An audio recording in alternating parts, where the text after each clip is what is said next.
knifing around. Cut. Today on the Quarantine Gourmet, we're cooking. Speedboat. Look at it backing up. Yeah, just go ahead and spend it all. You know, Amazing. if you genuinely spend all of it, they can't take it back. Who needs I'm thinking. PBS with educational programming like this?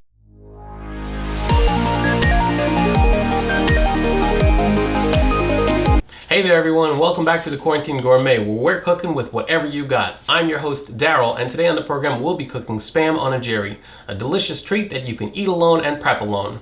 Why are we cooking Spam Onigiri? Well, A, it's easy to make, the ingredients are minimal, and the prep time is minimal. B, I love Spam, and C, it keeps really well in the fridge and freezer. So with that out of the way, let's go ahead and start cooking. The ingredients needed to make Spam Onigiri are sushi rice, nori sheets, a can of Spam, salt, sugar, and rice wine vinegar. These are all the ingredients to make a basic onigiri rice. I like to add cracked black pepper and sesame seed oil to my onigiri. I feel like the sesame seed oil adds a really nice flavor and adds a really nice mouthfeel. Ugh, I hate that word, mouthfeel. But now that we have all our ingredients, let's talk about preparing rice. There are two main methods to how to cook rice. One of them is being this rice cooker, and the other one is being this pot and standard lid. I prefer the rice cooker method because it makes way more consistent rice, and I like working with the rice that comes out of the rice cooker much more. Now to actually cook your rice, you're going to want to go ahead and read the back of your package. The back of your package will tell you exactly how to cook your rice in either method. And now with that out of the way, I'm going to go ahead and make myself a cup of coffee. If you're struggling to cook rice at home, let me know in the comments below, and I'll go ahead and show you how to cook rice on a regular stovetop as well as the rice cooker. Why am I doing this to my rice? Because it's my rice, and I can do whatever I want with it. It's my house.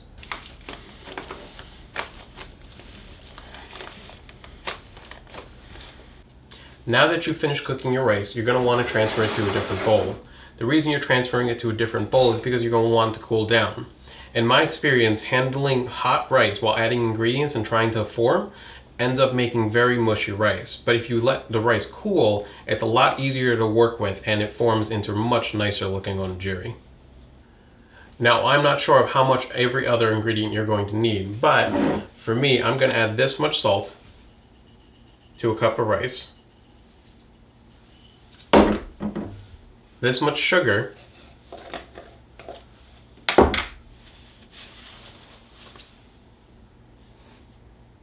so maybe a half a tablespoon to a cup of rice. Actually, do a quarter tablespoon. That was too much sugar.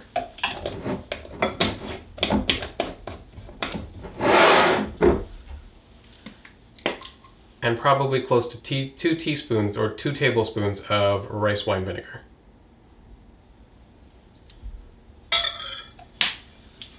It's also at this point that I'm going to go ahead and add my cracked black pepper.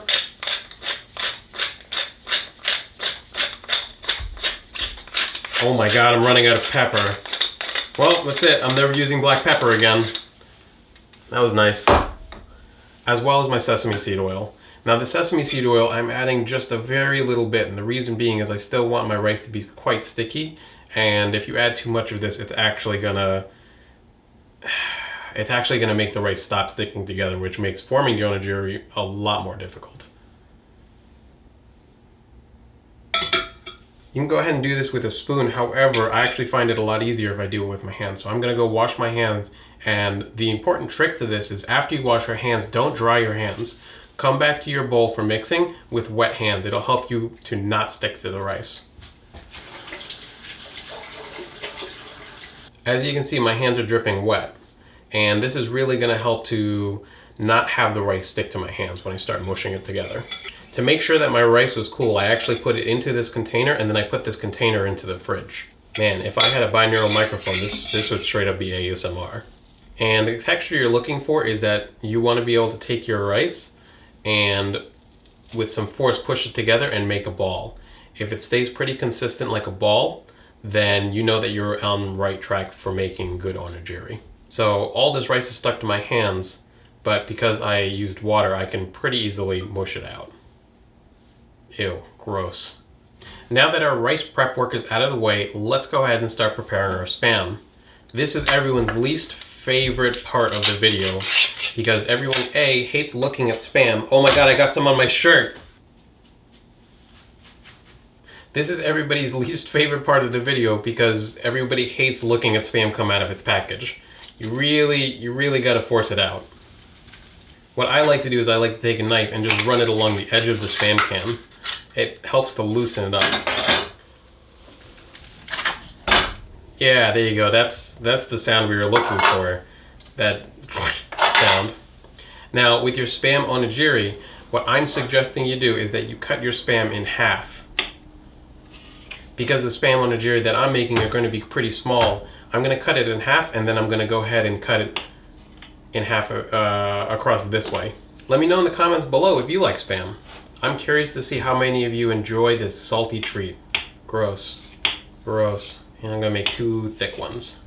5 thick ones. Now that your Spam is prepared, let's go ahead and start frying that Spam. Like before, you're gonna need something to actually cook this with. I'm gonna use this cast iron frying pan that's greased. You'll also need something to actually flip the Spam with. I'm gonna use this spatula. Now, be careful when you're putting your Spam into the frying pan. It's gonna be hot and you gotta watch out for your fingers. In retrospect, I used light Spam, but I actually think that regular Spam would work way better and wouldn't stick to the pan as much. This is the color that you're looking for from your Spam. Any darker than this and your Spam will become dry and gross. And when you're done, you can go ahead and take it off your frying pan. If you're like me, your frying pan is going to be smoking. With your ingredients, hold on. Now that your rice is cooled, your Spam has cooled, and your smoke detectors have gone off, let's go ahead and start assembling the Spam Onigiri. I'm going to go ahead and use a small camera embedded into my eye so you can better understand the exact hand techniques that I'm using to form perfect onigiri. Now to start forming your Spam Onigiri, we're going to start by going ahead and washing our hands and leaving them wet. It's going to make it much easier to work with the rice. Similar as before, you're going to want to go ahead and start with wet hands. This is going to really help when you're, this is really going to help you to not have the rice stick to you.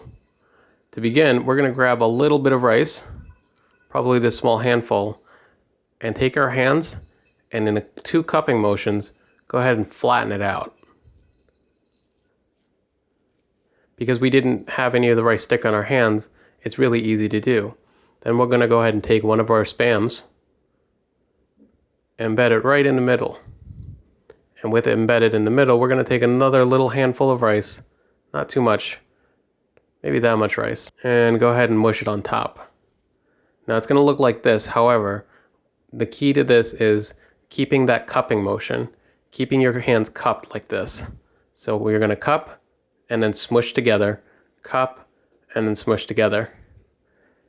And then what you're going to do is, after you've cupped and smushed together, you're going to have this square. Inside of my hand, I'm turning it up, so that's vertical. Now I'm cupping it like this, and then I'm cupping it to be a triangle at this point. And just keep rotating around the triangle and keep smushing it, adding firm pressure from both sides. Then when you're done, you'll end up with a small triangle like this where you could still see the Spam on one side. Taking your nori sheet, you can now go ahead and place your Spam into that nori sheet, fold it up, fold up one edge, fold up another edge, fold up a third edge, and fold up a fourth edge. Now you have your little Spam Onigiri. You can go ahead and eat this exactly as is. That's pretty awesome. No, that was the perfect amount of sugar. That actually came out really good. And I hope you enjoyed watching me fumble through making some Spam Onigiri. As always, I hope everyone stays healthy, safe, and staying out there. Take care and be well, everyone. Bye.